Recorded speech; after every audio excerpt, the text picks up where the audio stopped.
करदार अमलक समाना और जो हरिभक्त सुजाना कही सुनाही समझी विधि नाना। वो अपने ज्ञान से तीनों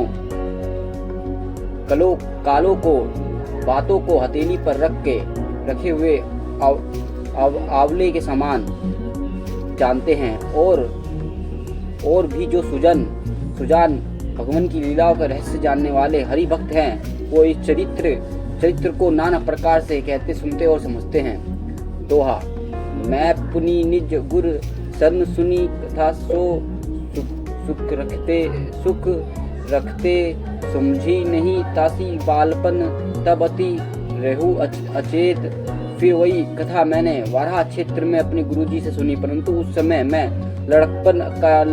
लड़कपन के कारण बहुत ही बेसमझ था और इससे उसी प्रकार समझा नहीं। श्रोता बक्ता ज्ञान निधि तथा राम के गूढ़ कीमी सुमझे मैं जीव जड़ कलिमल ग्रसित विमूढ़। श्री राम जी की गुड़ कथा के वक्ता कहने वाले और श्रोता सुनने वाले दोनों ज्ञान के खजाने होते हैं।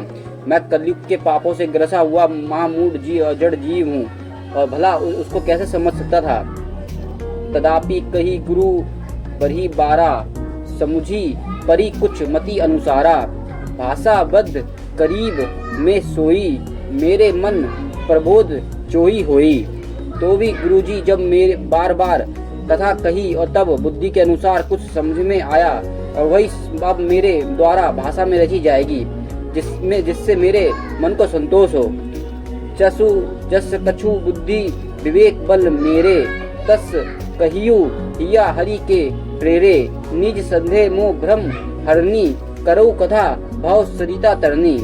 जैसा कुछ मुझ में बुद्धि और विवेक का बल है वैसे मैं हृदय में हरि के प्रेरणा से उसके अनुसार कहूँगा। मैं अपने संदेह अज्ञान और भ्रम को हरने वाले कथा रचता हूँ जो संसार रूपी नदी पार करने के लिए नाव है। बुद्धि विश्राम सकल जन रंजनी राम कथा कली कलुष विवज्री।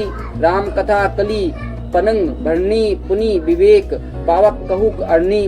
राम कथा पंडितों के विश्राम देने वाली और सभी मनुष्यों के प्रसन्न करने वाली और कलयुग के पापों को नाश करने वाली है। राम कथा कलयुग रूपी सांप के लिए मोरनी और विवेक रूपी अग्नि के प्रकट करने के लिए अरनी मंथन के जलाने वाली लकड़ी है। अर्थात उसे इस कथा से ज्ञान की प्राप्ति होती है।